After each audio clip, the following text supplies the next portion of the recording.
बिहार विधानसभा चुनावों के नतीजों ने सिर्फ बिहार की राजनीति नहीं हिलाई है, बल्कि सबसे ज्यादा भूचाल उत्तर प्रदेश में बैठी समाजवादी पार्टी और अखिलेश यादव के खेमे में ला दिया है।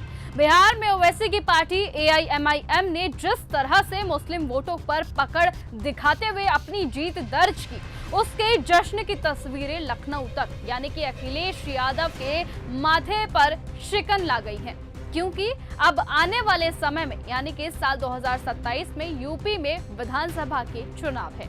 अखिलेश यादव, जिन्हें हमेशा से बीजेपी की बी टीम बताते रहे हैं, वही ओवैसी अब मुस्लिम वोट बैंक के असली दावेदार बनकर सभी के बीच उभरे हैं। जिस तरीके से असदुद्दीन ओवैसी ने अपनी पकड़ मुस्लिम वोट बैंक पर बनाई है, अब उसी रणनीति ने अखिलेश यादव की नींदें उड़ा कर रख दी है। घाट, बहादुरगंज, कोचा, धामन, अमोर और 82 जैसी सीटों पर एआईएमआईएम ने जीत हासिल की है। कई सीटों पर नंबर 2 पर रही और यही ट्रेंड अब यूपी में दोहरा गया तो साल 2027 का चुनाव अखिलेश यादव के लिए राजनीतिक सुनामी बन जाएगा। क्योंकि ये वही अखिलेश यादव है जो अक्सर पीडीए की राजनीति करते हैं, जो पिछड़ा, दलित और अल्पसंख्यकों की राजनीति करते हैं, उन्हें एक साथ लाने की बात करते हैं। उत्तर प्रदेश की 107 सीटों पर मुस्लिम मतदाता सीधा असर डालते हैं।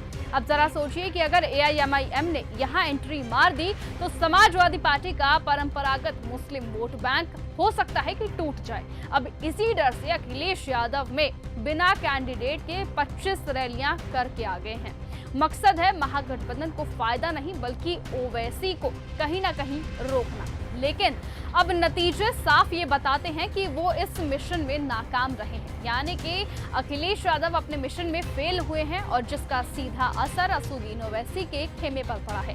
क्योंकि असदुद्दीन ओवैसी ने जिस तरीके से अपनी पकड़ मुस्लिम वोट बैंक पर दिखाई है, वो ये साबित करता है कि एआईएमआईएम अब पीछे रहने वालों में से नहीं है और इसलिए अब उन्हें वही साल 2017 वाली स्थिति डराने लगी है कि जब बीजेपी ने उन सीटों पर जीत दर्ज की थी जहां मुस्लिम आबादी बड़ी संख्या में थी और यही परफॉर्मेंस ने योगी सरकार की नींव रखी थी। तो वहीं दूसरी ओर एनडीए की बिहार में बम्पर जीत ने बीजेपी को नई ऊर्जा दे दी है। अब उनका अगला मिशन बड़ा स्पष्ट है, साल 2027 यानी कि उत्तर प्रदेश। नीतीश कुमार और केंद्र की योजनाओं ने बिहार में तो अपना जादू चला दिया है, इसलिए अब सभी की निगाहें साल 2027 पर टिकी है। क्योंकि कहीं ना कहीं हो सकता है कि साल 2027 का चुनाव बीजेपी के लिए आसान हो। इसलिए अगर आपको याद दिलाएं तो यूपी में पिछले 8 सालों से यही काम योगी और मोदी साथ में कर रहे हैं। बिहार में नीतीश को सुरक्षा देने वाला सीएम बताया गया, यूपी में योगी को लॉ एंड ऑर्डर मॉडल का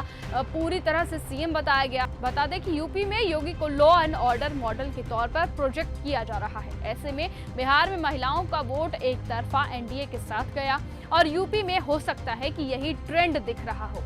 और सबसे बड़ी बात यह है कि गैर यादव, पिछड़ा, अति पिछड़ा और दलित वोटों का गठजोड़ बिहार में जैसे एनडीए के साथ आया, समाजवादी पार्टी को ये डर है कि वही गठजोड़ अब यूपी में भी उनके खिलाफ खड़ा हो सकता है, यानी कि कहीं ना कहीं उनकी पीडीए की राजनीति फेल हो सकती है। तो उधर बीजेपी नेताओं का एक साफ संदेश है कि अहंकार का अंत जनता कर रही है। बिहार में अब जनता ने ये करके भी दिखा दिया है।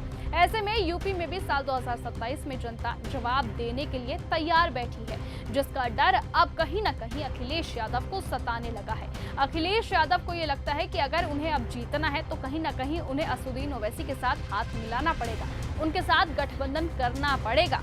अखिलेश यादव के विरोधियों से लेकर राजनीतिक विश्लेषक तक सब एक ही सुर में ये कह रहे हैं कि अगर अखिलेश यादव ने अपनी रणनीति नहीं बदली तो उन्हें साल 2027 से पहले सैफई रिटायरमेंट प्लान बनाना पड़ेगा।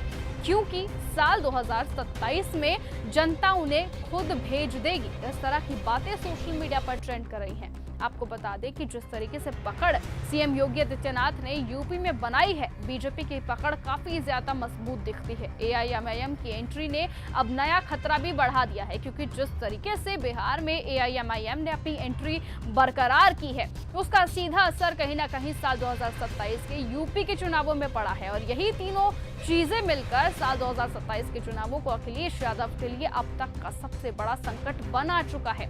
ऐसे में अब ये देखना होगा कि क्या सचमुच अखिलेश यादव बीजेपी को हराने के लिए एआईएमआईएम का हाथ थामेंगे। क्या वो असदुद्दीन ओवैसी के साथ गठबंधन करके कहीं ना कहीं योगी सरकार को चोट पहुंचाएंगे। आपको बता दें कि जिस तरीके से एआईएमआईएम इस वक्त बिहार में उभर कर सामने आई है, हो सकता है कि ये सीधा सीधा पूरी तरह से साल 2027 पर भी असर डाले। हो सकता है कि एआईएमआईएम साल 2027 में यूपी में भी अपनी पकड़ इससे ज्यादा अच्छी बनाए। इसीलिए अब हो सकता है कि अखिलेश यादव को अपनी पूरी रणनीति बदलनी पड़े। हो सकता है कि उन्हें असदुद्दीन ओवैसी के साथ गठबंधन करना ही पड़े, जिससे कि वो साल 2027 में यूपी की सत्ता पर आकर काबिज हो जाएं। आपको बताएं कि हो सकता है अखिलेश यादव और ओवैसी के गठबंधन से योगी सरकार को काफी ज्यादा नुकसान हो, क्योंकि पीडीए की राजनीति और अगर मुस्लिम वोट बैंक एक साथ आ जाए तो कहीं ना कहीं यूपी की राजनीति हिल सकती है। यूपी में बीजेपी सरकार हिल सकती है। बहरहाल देखना होगा कि आखिरकार आगे चलकर होता क्या है।